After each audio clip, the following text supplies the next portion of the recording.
അപ്പോൾ ദേ ഇന്ന് വൈകിട്ട് നമ്മളങ്ങ് പാല് കാച്ചുവാണ്. ഇത് തികച്ചും അൺഒഫീഷ്യൽ ആയിട്ടുള്ള ഒരു പാല് കാച്ചാണ്. വൈകുന്നേരം പിള്ളേർക്ക് കൊടുക്കാനുള്ള പാലാണ് ഞാനിപ്പോൾ ഈ പുതിയ കിച്ചണിൽ കാച്ചാൻ പോണത്.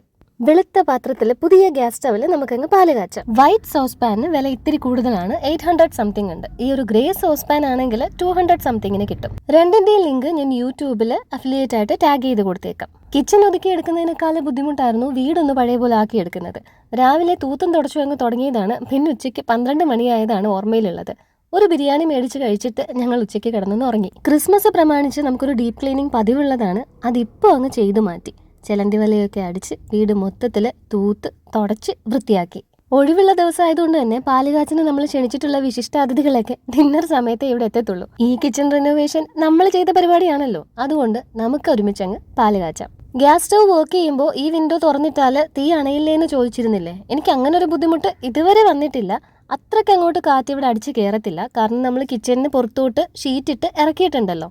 ഇന്നിപ്പോൾ ചായക്ക് പ്രത്യേകിച്ച് പലഹാരം ഒന്നും ഉണ്ടാക്കുന്നില്ല. 7 കൂട്ടം പലഹാരങ്ങളുള്ള ഒരു പലഹാര പൊതി ഈ വീട്ടിലിപ്പോൾ ഇരിപ്പുണ്ടല്ലോ.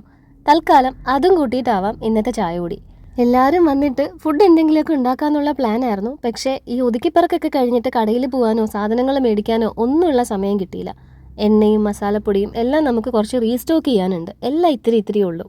അതുകൊണ്ട് തന്നെ ഇന്നത്തെ ഡിന്നർ നമ്മുടെ കിച്ചണിൽ കുക്ക് ചെയ്യുന്നതല്ല, പുറത്തുനിന്നാണ്. എത്തേണ്ട സമയത്തിന് 1 മണിക്കൂർ മുൻപേ പുറപ്പെടുന്നവരായതുകൊണ്ട് എല്ലാവരും ഇങ്ങ് എത്തിയപ്പോൾ 7 മണി കഴിഞ്ഞു.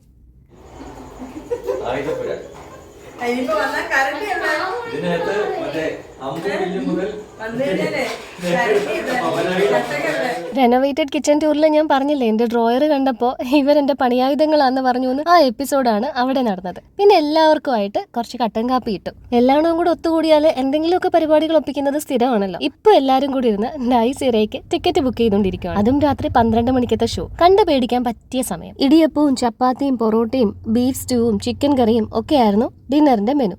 ഷോ തുടങ്ങാനായിട്ട് 12 മണിയാകുമല്ലോ. പിന്നെ കുറേ നേരം ഞങ്ങളിരുന്ന് വർത്താനം പറഞ്ഞു. ലൂയിസ് ഇല്ല, മുംബൈയിലാണ്. അവന് സെയിലിംഗ് ഉടനെ സ്റ്റാർട്ട് ചെയ്യും, ആൾ ഉടനെ പോകും. കൊച്ചുപ്പയാണെങ്കിൽ സേറമോളുടെ പപ്പയുമായിട്ട് ചെന്നൈയിലുള്ള ഒരു ഐ ഹോസ്പിറ്റലിൽ പോയേക്കുവാണ്. പിന്നെ ഏത് പാതിരാത്രി വിളിച്ചാലും മിനിയാൻ്റെ പെട്ടി എടുത്ത് ഇറങ്ങി വരും. കണ്ണനെയും വിളിച്ചുണർത്തി. അവൻ ഇന്നലത്തെ BBQ നൈറ്റിന്റെ ക്ഷീണത്തിലായിരുന്നു. കുളിപ്പിച്ചൊരുക്കി കൊണ്ടുവന്നിട്ടുണ്ട്. കണ്ണന്റെയും ആലന്റെയും നടുക്കിരുന്ന് 2 പേരുടെ കൈയും പിടിച്ചാണ് ഞാൻ പടം കണ്ടു തീർത്തത്.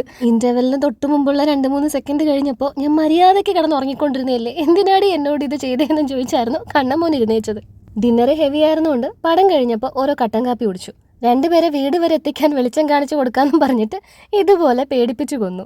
അങ്ങനെ സംഭവബഹുലമായ നമ്മുടെ പാല് കാച്ച് അവസാനിച്ചിരിക്കുന്നു. പിള്ളേരെ 2 പേരെയും അമ്മയടുത്ത് കൊണ്ട് കിടത്തി ഉറക്കിയിട്ടുണ്ട്. അപ്പോൾ നമുക്കിനി നാളെ കാണാം.